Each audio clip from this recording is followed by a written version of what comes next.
100টা ফেরাউন 100টা নমরুদকে যদি একসাথে করা হয় তাহলে একটা হাসিনা পাওয়া যাবে না। ইতিহাসের প্রত্যেকটা স্তরে স্তরে আওয়ামী লীগের হাতে রক্ত লেগে রয়েছে। সারা দেশে সন্ত্রাস কায়েম করে জাসদের 30,000 নেতাকর্মীকে হত্যা করা হয়েছিল। পাকশাল কায়েম করে এই দেশে গণতন্ত্রের পরিবর্তে মাফিয়া তন্ত্র চালু করেছিল।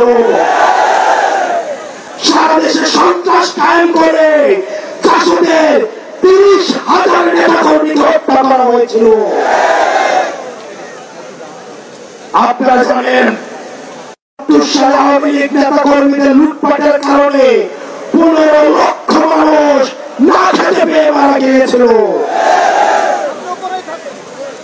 ইতিহাসের প্রত্যেকটা স্তরে স্তরে আওয়ামী লীগের হাতে রক্ত লেগে রয়েছে।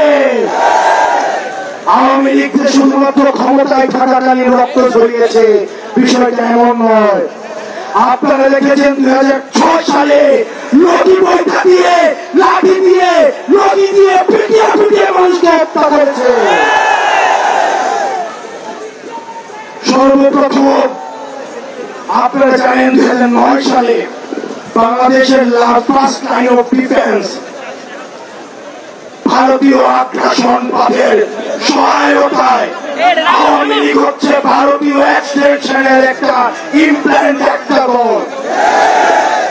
ভারতীয়দের সহায়তায় আমাদের দেশপ্রেমিক পিডিআর সৈন্যদেরকে পিলখানাতে নৃশংসভাবে হত্যা করেছে।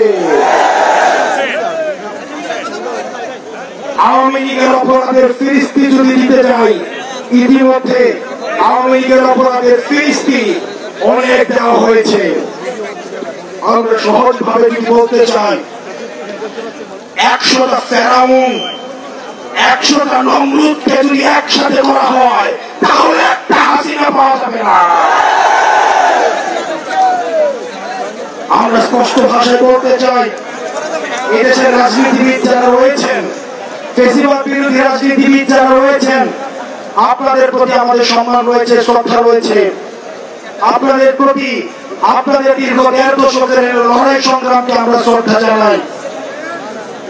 একই সাথে সাথে এই জিনিসটি আপনাদের কাছে আহ্বান জানাই, এই আওয়ামী লীগের চ্যাপ্টারটা 5 আগস্ট ক্লোজ হয়ে গেছে, এটাকে রিওপেন করার চেষ্টা করেন না। আমাদেরকে বলা হয় বিদেশ থেকে নাকি ইনক্লুসিভ ইলেকশনের এক ধরনের প্রেশার রয়েছে।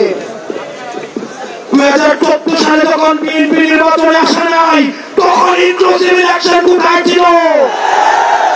24 সালে ইনক্লুসিভ ইলেকশন কোথায় ছিল? মিডনাইট ইলেকশনের সময় ইনক্লুসিভ ইলেকশন কোথায় ছিল? বাংলাদেশের রাজনীতি এই ভূখণ্ডের মধ্য থেকে নির্ধারিত হবে, বিদেশের প্রেসক্রিপশনে বাংলাদেশের রাজনীতি নির্ধারিত হবে না। আমরা দেখেছি এই দেশটাতে ভাড়ায় খাটা হাসিনা মূলত হচ্ছে মুদির বেতনভুক্ত কর্মচারী হিসেবে আমরা দেশের হিস্সা এই জনগণের কাছে তুলে দিতে চাই।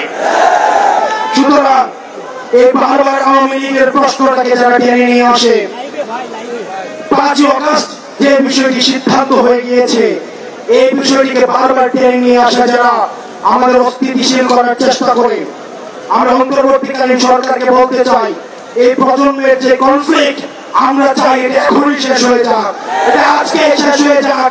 এই আওয়ামী লীগ নামক ভাইরাস নিয়ে এই বাংলাদেশ আমরা একদিনও থাকতে চাই না।